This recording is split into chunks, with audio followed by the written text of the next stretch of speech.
Infrastructure, without a doubt, forms the backbone of the country's economic growth and industrial advancement. And of course, with durable roads and bridges across the country, they are the foundation upon which other sectors thrive. Keeping track of the progress made so far, the navigation keeps expanding. From the visionary Lagos-Calabar Coastal Highway to the Abuja-Kaduna-Zaria-Kano dual carriageway, the Sokoto-Badagry Superhighway, not leaving out the Enugu-Onitsha Expressway. The journey continues. The renewed hope agenda of the present administration has been described as a catalyst for ongoing reforms and infrastructural ambitions across the country. With more than 400 federal roads, bridges and other infrastructure projects which have been either completed or significantly advanced. But very key is the timely completion of these roads, which huge resources have been committed to ensure delivery and become legacy projects. Well, some experts believe there is need for more investments to improve the nation's road network and boost economic activities and connectivity between regions. Tonight, we are exploring the road to progress, tracking ongoing projects across the country. And our guest is Engineer Kashim Abdul Ali, former President, Nigerian Society of Engineers and Koren. In the meantime, thank you for joining us. I'm Ruth Aguwele, and this is Weekend File. But before we delve into the issues on the file, let's begin with the news.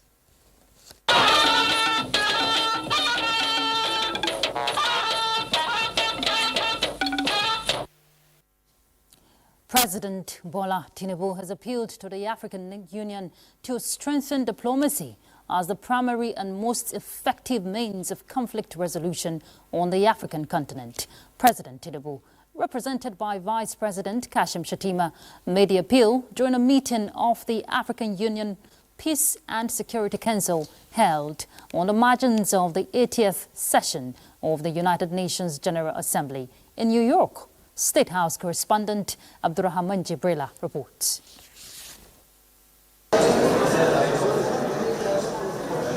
Acknowledging the role played by the EU's peace support operations, a unit designed to maintain, monitor and build peace in Africa through peacekeeping and peace enforcement missions. Our continent must continue to maintain a blend of military. Vice President Kashim Shettima noted that with the current UN administration and growing interest by traditional partners in conflict outside the African continent, it was becoming increasingly difficult for countries to bear the cost of peace support operations on the continent, urging the Council to ensure that the concept of future peace operations, particularly those mandated by the UN, includes diplomatic and political strategies that ultimately address the root causes of conflict. We also urge the Council to ensure that the exit strategies of future AU PSOs include elements that ensure that national and local institutions can effectively anticipate and manage shocks and relapse multipliers. It also provides countries a unique opportunity to strengthen their national compact in search for common grounds as they endeavor to build more peaceful, stable, and prosperous societies for all other people. Countries that ratify the CRC and regional instruments. Vice President Kashim Shettima has identified education as the public investment with the highest returns, saying every additional year in the school increases lifetime earnings and reduces the risks of fragility and conflict. He stated this during a high-level event organized by the Permanent Mission of Italy and Nigeria, along with global partners for education, on the margins of the ongoing 80th session of the United Nations General Assembly. The event was hosted to discuss the opportunities that investing in quality education presents to the world. Education is a high-return public investment. Every additional year of schooling increases lifetime earnings and reduces the risk of fragility and conflict. Well-targeted education financing addresses the root causes of instability, from extreme poverty to youth unemployment. A quality education is not only their fundamental right, but also the key to unlocking their potential. Yet, as we speak, more than 270 million children and youth are out of school. In 2024, the Global Partnership for Education approved $1.2 billion in new grants and mobilized more than $1.5 billion in co-financing, evidence that the partnership's model works when it is funded and prioritized, as Nigeria is expanding early childhood access, improving teacher training, and investing in marginalized regions.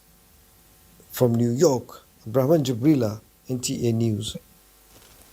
And more development from the younger. The federal government, through the National Agency for the Control of AIDS, NACA, has joined global leaders at the sideline of the 80th United Nations General Assembly in New York to announce a historic price reduction for a revolutionary HIV prevention drug, lenacapavir. The landmark agreement unveiled at the Clinton Global Initiative 2025 annual meeting reduces the cost of the twice-yearly HIV prevention injection from $28,000 to $40 per person per year. Delivering Nigeria's statement at the event, the Director General of NACA, Dr. Temitope Ilori, observed the development will make the medicine accessible to millions across Nigeria and more than 100 low and middle-income countries.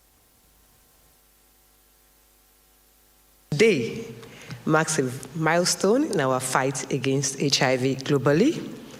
Through this landmark access agreement, we are unlocking affordable access to lenacapavir, a transformational new HIV prevention option that offers longer protection, greater convenience, and renewed hope to millions at risk.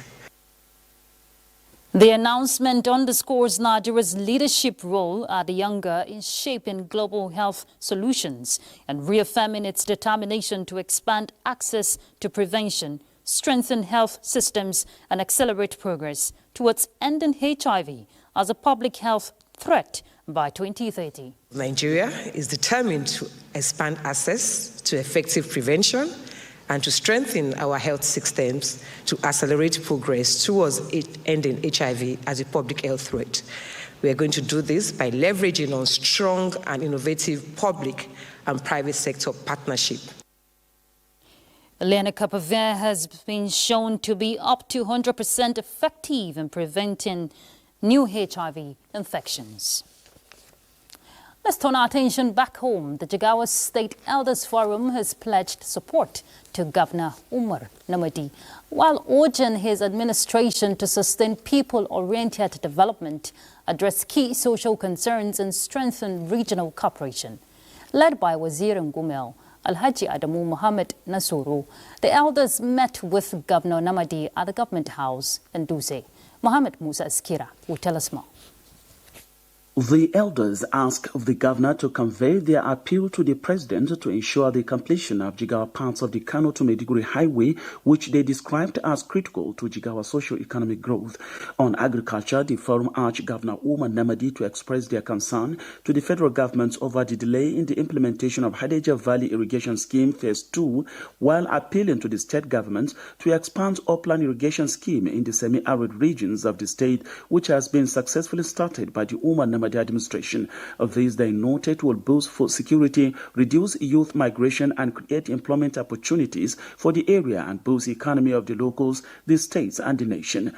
Governor Umar Namadi thanked the elders for their candid advice, rolled out his government's achievements so far, and assured them of his administration's commitments to inclusive development. One action, triggers support for other actions. So we have that hope. We have that hope. And we are going to continue to cement and grease the relationship. We are happy with this kind of commitment. We are always ready for more advice and suggestions, and we will do our best to provide solutions to these rising issues. In a related development, the Gojungu elders in Tauro local government area commended Governor Umar Namadi for what they described as unprecedented development strides across Jigawa state, particularly in Gojungu. These kinds of appreciation visits continue to grow in Jigawa, reaffirming support for the APC government at the federal and the state levels for quality leadership. From Dutse, Muhammad Musa Askira, NTA News. President Bola Tinubu has called on the military to remain committed to safeguarding the territorial integrity of the nation. Represented by the Senate President Godswill Akpabio at the NTA combined passing out parade, the president reaffirmed the government's commitment to providing all necessary support to the armed forces. Mohammed Umar Ajingi reports. It is another combined passing out parade here at the Nigerian Defense Academy parade ground to usher in new cadre of officers into the nation's security architecture. For all who aspire to follow in their footsteps. The President of the Federal Republic of Nigeria, President Bola Ahmed Tinubu, represented by the Senate President, is here serving as a reviewing officer. Then the tradition of military discipline takes center stage, with the cadets showcasing their bravery and team spirit.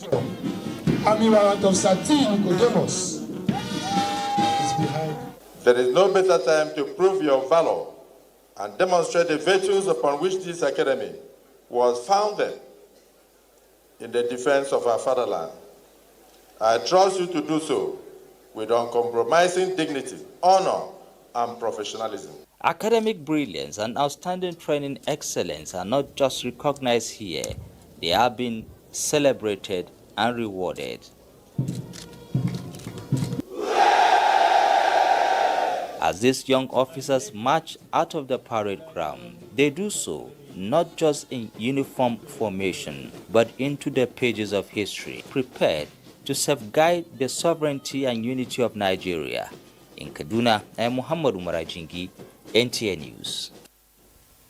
The Sultan of Sokoto and Chairman National Traditional Rulers Council of Nigeria, Alhaji Muhammad Sa'ad Abubakar, has visited the royal household of late Awujale of Ijebu, Oba Sikiru Kayode Adetona, in Ijebu Ode, Ogun State, to condole with them over the passing of the Ijebu monarch. The Sultan, who is in the southwest for the coronation of former Oyo State Governor Rashidi Adewolu Ladoja as the 44th Olubadan of Ibadan land, visited the Adetona family on the sidelines of the Ibadan royalty event. Sultan Sa'ad Abubakar proceeded to the tomb of the late monarch and offered prayers for the repose of his soul, Ila Jannah Firdaus. We lost somebody whom we know to be very committed to his religion, to his tradition, to his culture, and also to the well-being of all communities. He was received by the heir of the royal family, Prince Saud Adedire Adetono, and chiefs, including the regent, Sonny Kuku. President Bola Ahmed Tinubu has commiserated with the people of Benue State over the death of former national chairman of the People's Democratic Party, Minister of Agriculture and stalwart of the All Progressives Congress, Chief Audu Ogbe. Secretary to the Government of the Federation, Senator George Akume, represented the president at the burial ceremony in Benue South Senatorial District. Charles Abba reports. A gloomy and silent night it was when a man valued as a political pundit, Chief Audu Ogbe, answered the call to glory on August 9, 2025. It is to pay their last tributes to this man that the high and mighty of the nation are gathered here at Efugo, Tukpa, his country home. He believes Nigeria can achieve and attain world super status. Homily delivered by the Catholic Bishop of Otukpo Diocese, Most Reverend Michael Ekoya Pochi, emphasized late Chief Audu Ogbe's commitment to God's service and humanity. Here you want to spread your integrity, hellfire or heavenly kingdom. He was a remarkable statesman. He was a remarkable legislator. He was an orator in the mold of the great Roman statesman Cicero. The Idoma people are in a period of mourning, but we have appealed to them not to sorrow, because Audu, our distinguished son, had lived a fulfilled life. We bless you all and thank you that as we proceed to lay him to rest finally. Chief Audu Ogbe, aged 78, left behind his wife, Obehi, 5 children and grandchildren. Charles Abba, NTA News. The Nigerian Police Force has held its final guard of honor at the Air Wing Hangar, Abuja, in memory of late Dr. Solomon Arase, the 18th Indigenous Inspector General of Police and former chairman of the Police Service Commission. Inspector General of Police Kayode Egbetokun led the ceremony, describing Arase as one of the finest officers whose career embodied professionalism, discipline, and compassion. He noted that the parade was a final salute to a man who dedicated over 3 decades of public service and left lasting reforms in the force. March out the remains of the late Inspector General of Police, retired. He will be remembered by his legacies of distinguished service to the Nigerian police force and to our nation, Nigeria. As his body departs Abuja in his final journey, we do not just mourn the departure of a former Inspector General of Police, we celebrate a legacy. His life teaches us that every career will end, every tenure will end, but the impact of true service will endure across generations. A man who is accessible, has a listening ear, a man who came with a purpose to reform the Nigerian police and transform the Nigerian police force, and that he did. There was no subject matter you were going to talk to him about that he would not be able to speak so eloquently on. We are going to miss him. As his body departs Abuja for its final journey, the NPF lowered its flags and played solemn tunes.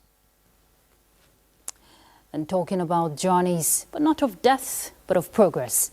When we come back from the break, we'll be tracking ongoing progress of projects for road infrastructure. Stay tuned.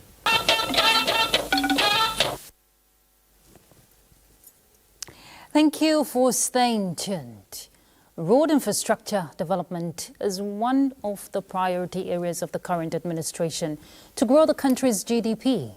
Now, to ensure all roads and bridges that align on the economic corridors of the country are reconstructed is a commitment of federal government that the Minister of Works, David Umahi, has boldly reiterated.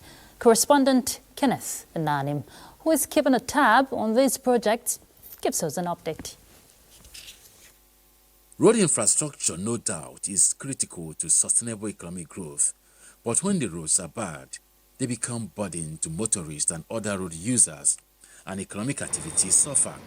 The current administration is aware of the situation and is not only determined to change in outlook, but to link economic corridors across the 6 geopolitical zones of the country. The Abuja, Kaduna, Zaria, Kano dual carriageway project, with about 4 sections, is one that is dear to the heart of the president. You will see that this project is 761 billion. The president has directed that no NMPC project, should be stopped. So we are going to prioritize it.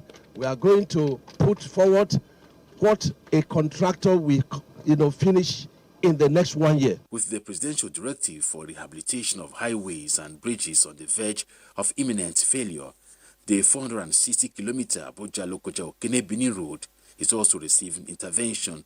The president is already intervening in over 230 kilometers.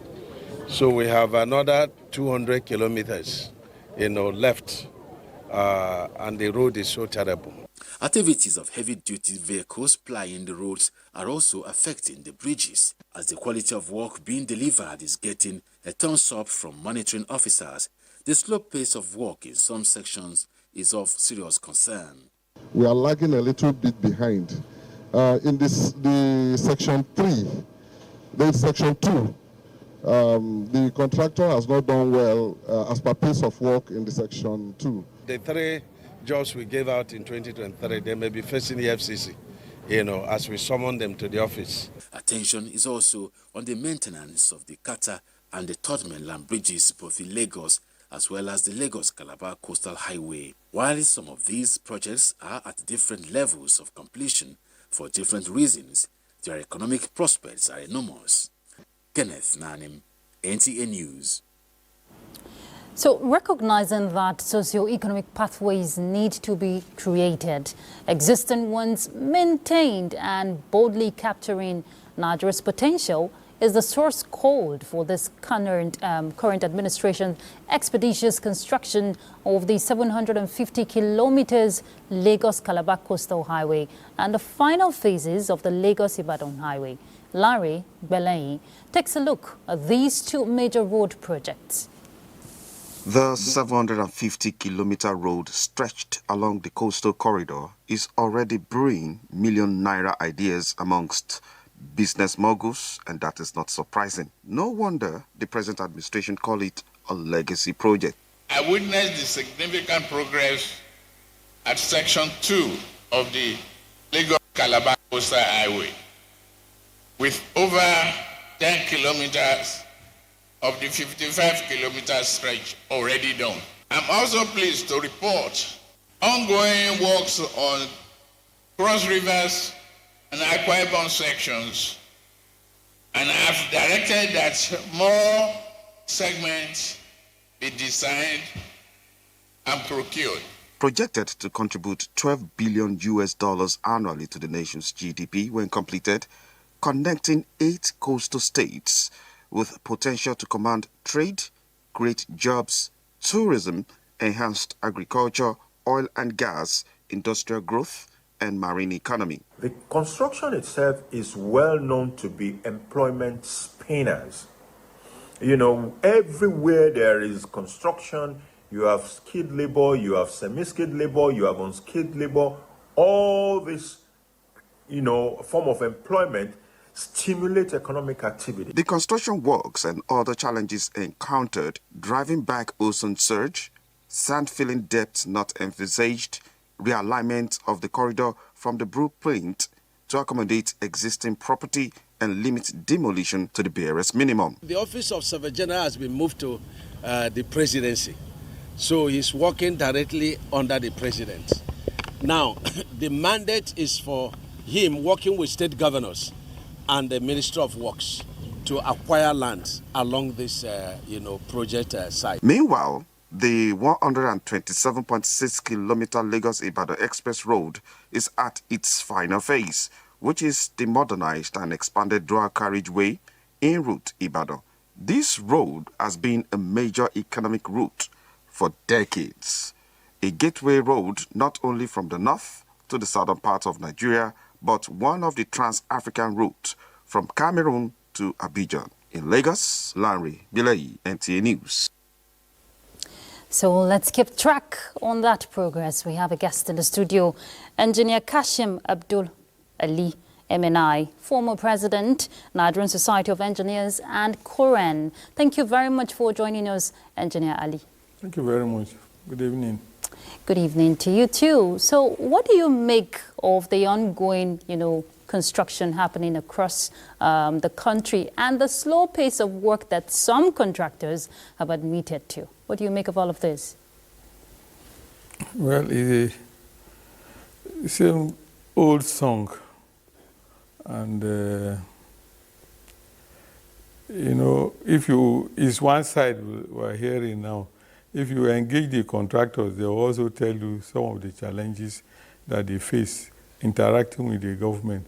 The truth is, and from my personal experience, there's no contractor that wants to sleep on the site if he's given what he requires. Most often, government is reluctant to pay.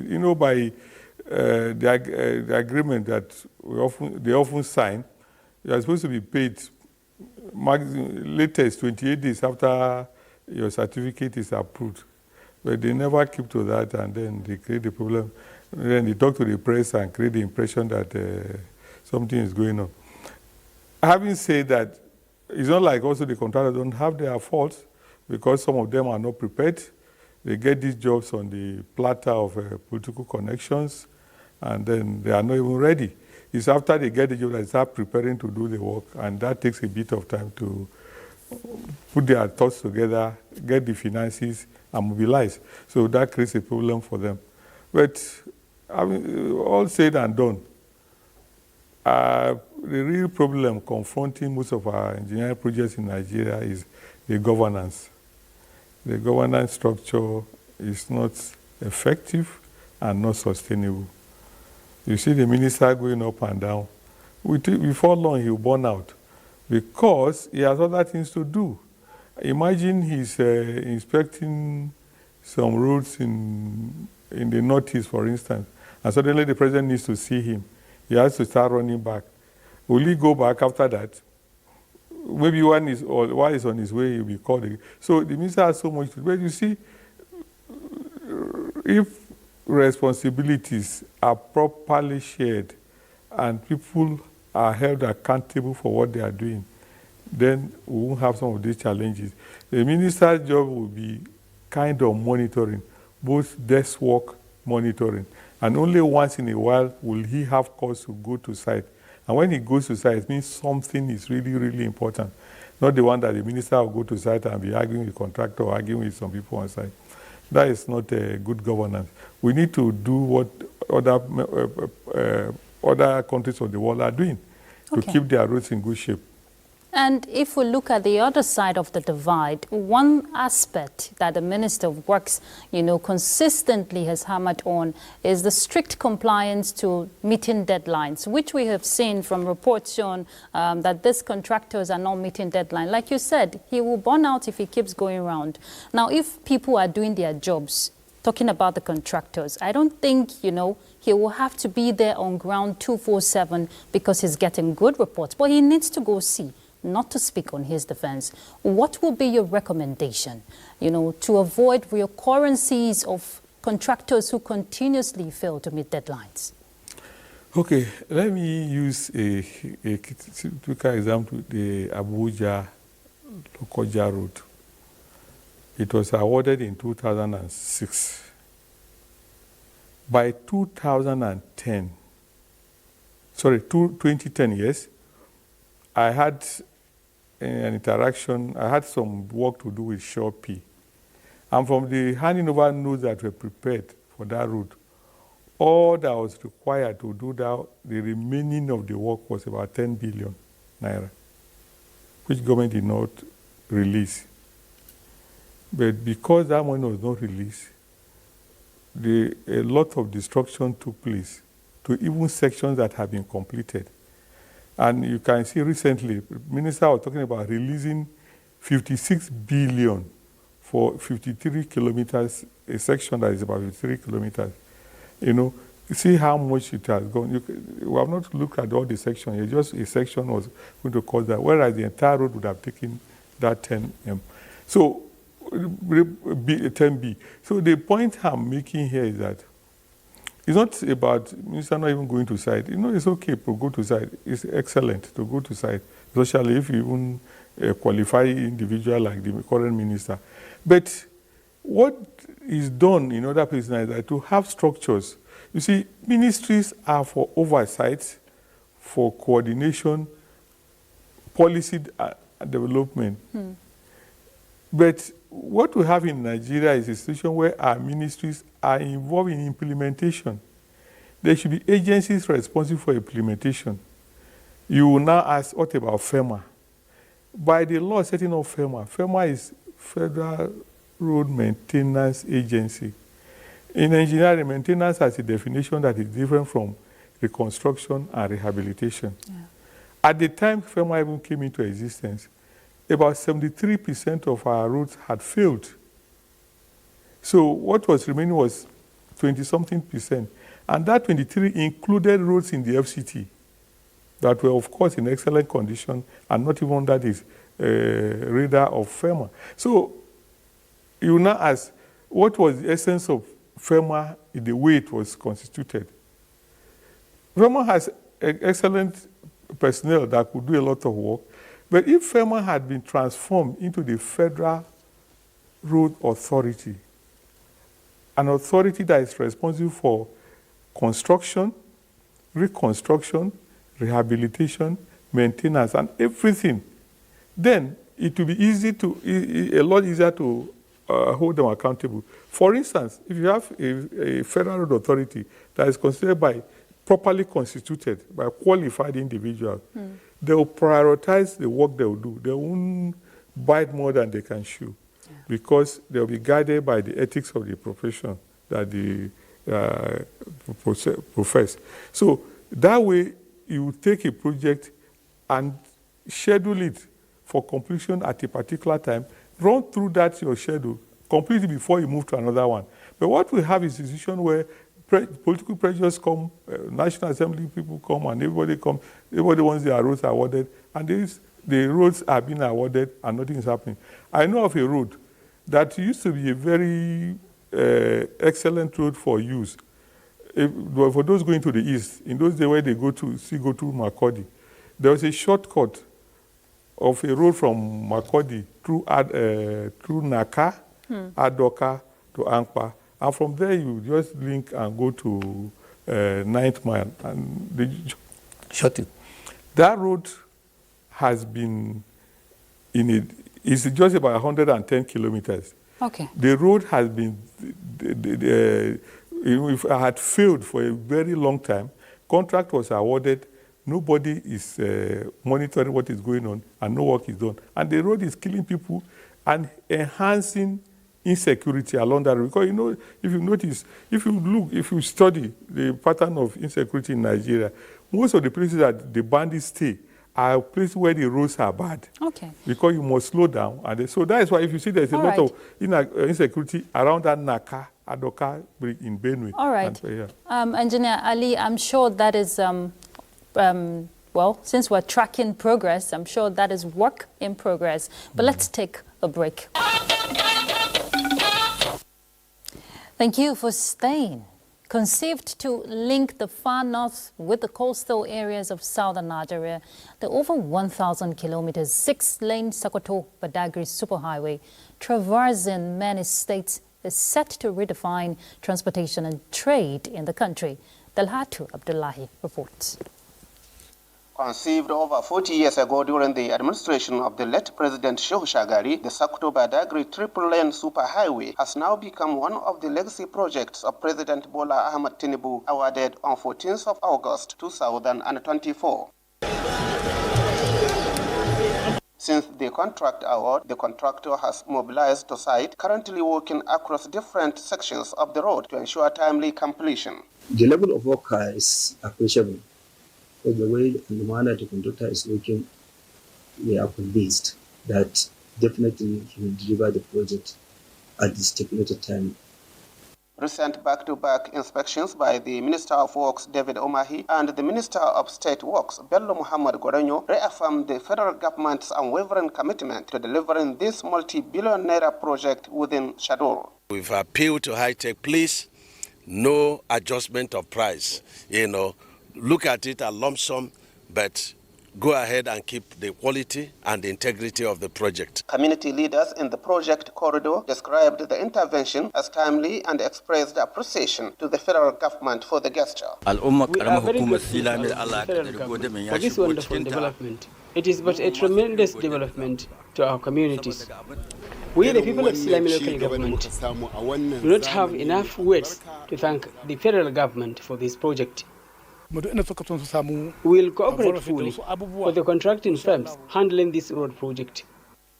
From Kebbi State End, the story is the same, with work progressing in earnest along the 258-kilometer stretch as construction firms intensify efforts to meet the delivery deadline. The highway traverses about 8 local government areas, all with vast agricultural outputs, and when completed, it will significantly ease the movement of goods and services, linking farmers directly to markets and reducing post-harvest losses.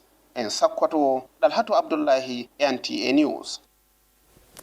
All right, Engineer Ali, of course, from that report, you're seeing progress made, in the ongoing project there.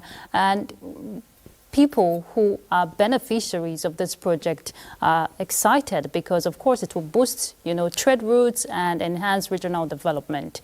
But we've also seen the substantial funding that the federal government continues to put. We know there is the private sector support, like the tax credit scheme, but there is need for more investment. Don't you think so? Yes. There is need, this road is a road I know about. When I was serving, I served in Ilaru, Ogun State, so I used to come to Lagos every weekend.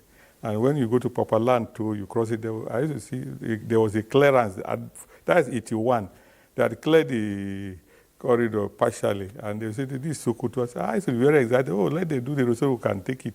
Anyway, I'm happy that somebody is doing it.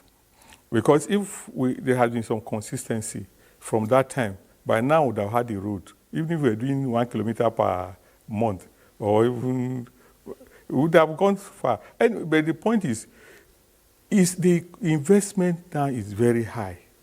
It's so huge that it's difficult for government to do all this and do other things. Because the interesting thing with the road that when you abandon a road, when you start a road work, like you see they're doing earthwork there, if you cannot do that road and if you don't finish it and the rains come, it will wash away what you have done. Yeah. When you come back, you are going to start all over again. So usually when you start a road, dealing with a road is like dealing with a wound. Once you start, you must get to the end. You must dress it and bandage. Otherwise, there will be an erosion and it could turn into sore. That's how roads are, highways are. So there should be consistency. And that's why still go back to the issue of the governance. If it's an institution doing it, that is, they know that the focus is that road. And they'll finish it substantially before they can move to another one. Because they are an outfit that is a government agency doing its work by certain guidelines, nobody will put pressure on them to divert to go and do all that thing. That's what is done it's not like we're preaching a new thing. That is a concept everywhere in the world. Create agencies that do this work, implement it. Not the ministry does oversight, but let the agencies do the work. And that way we'll have roads. Because that way you will be able to have road camps, you have road camps, and you have personnel working. It creates more employment, and we can do. They are doing a great job, but I pray that they are able to take them to the end, because taking 1,000 and something kilometers of road is a lot of investment. The same thing with coastal road. Because if you have that road from Sokoto to Lagos, and Lagos now to Calabar, and then you can link it to Katsina, you have gone around the country. You have like a ring road. So kudos to the government, but they have to change style in terms of governance. Government should not do it directly. Noted, Engineer Ali. I have to come in there. Let's also look at how this project, can contribute to the development of, the goals and the visions for the future of our country, because it affects all the sectors. On a final note, what are your thoughts? Roads, if you are talking about civilization, the first thing you look for is roads. Any civilization that has no road, it has no civilization. So I'm totally for what they are doing. I'm totally in support of what government is doing. And let's continue to sustain that. Let's have roads. Because if we have roads, there will be less crisis. Do you know what happened in Kaduna? Kaduna used to boil in those days because there are no roads. Somebody who is living 2 kilometers from you could come and tell you lies, that they are killing people in one place because there's no nobody to go. But when McCarthy did the roads, the whole thing came down. If we do roads in this country, there will be immunity. Because for me, as a young person, a young man in the 80s, I drove around the whole country. There's no part of Nigeria I've not been to by road. driving both day and night, enjoying myself. Because the roads, there's single carriageways, but they were good, and you could drive your, because there was active maintenance. We had road camps and road overseers, road foremen who were working on the road on a daily basis, checking that potholes were covered and everything worked, though the roads were narrow. Now have wider roads, but they are not maintained. It makes no sense if you have wide roads without maintenance. It's even whether I have to narrow roads and maintain them. So I commend the government, but they should change. There's a bill already passed by the National Assembly, Federal Road Authority and Federal Road Fund. They should use it, and it will work like it does in other developed countries. All right, Engineer Ali, and also your members should also do their wake-up call, talking about doing the right thing for sustainability, right?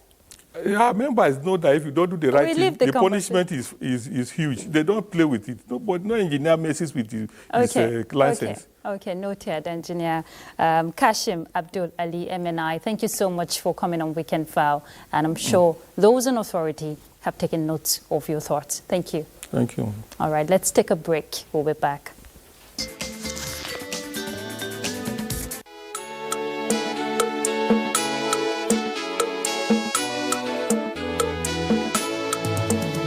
Nigeria at 65, a continental giant takes another step forward, navigating the contradiction fueled by a colorful and resourcefully diverse populace, yet questions linger on the destination of state, propelled by the vagaries of nationhood. What is your contribution to this journey? Join the NTA and an eclectic mix of everything Nigerian, from the academic deans to the street kings, who will lend their voices on the platform that has always been a part of the journey. The NTA on October 1st, 2025.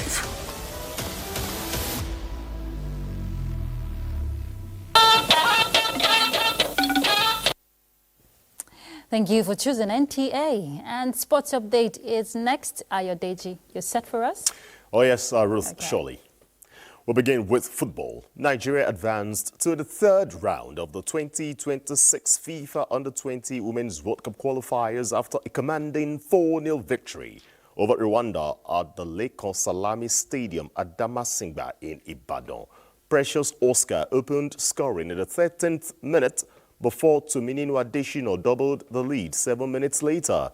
Janet Akekorowe added a third on the hour mark, and Taiwo Afolabi sealed the win late in the second half to complete a 5-0 aggregate triumph. Nigeria will now face either Algeria or Senegal in the qualification series. 2 Nigeria Premier Football League matches were played on Saturday. In Benin, Bendel Insurance were held to a 1-1 draw by visiting Bayelsa United. Oke Solomon scored in the 45th minute before Henry Onye was red-carded in the first half. Bayelsa United drew level through Jawad Mustafa for a share of the spoils. While in Jos, Plateau United needed just one strike from Kazim Adeyanju to edge El Kanemi Warriors 1-0 at the new Jos City Stadium. 5 fixtures are scheduled for Sunday to round up the weekend's pairings, while other matches have been postponed due to continental engagements of Remo Stars and Kwara United. Away to the English Premier League, Brentford, after making their worst ever start to a Premier League season with just 4 points from 5 matches, produced the perfect response against Manchester United. Igor Thiago's first half brace inspired the Bees to a 3-1 victory, lifting them out of the relegation zone.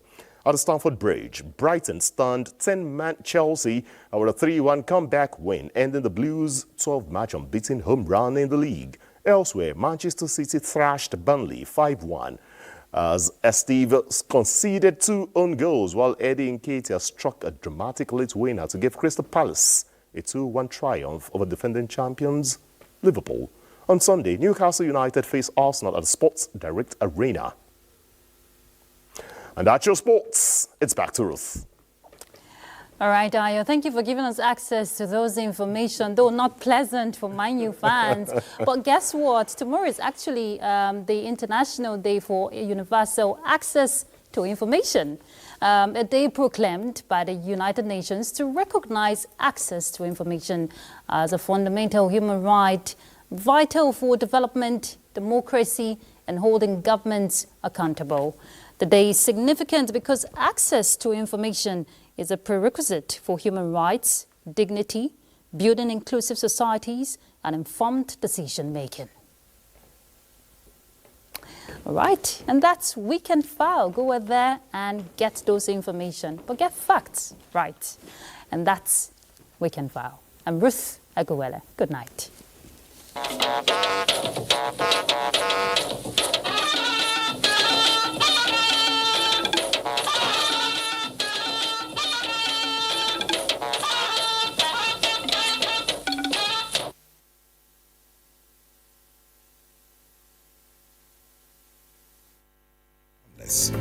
It becomes harmful and damaging when used without discretion and thoughtfulness.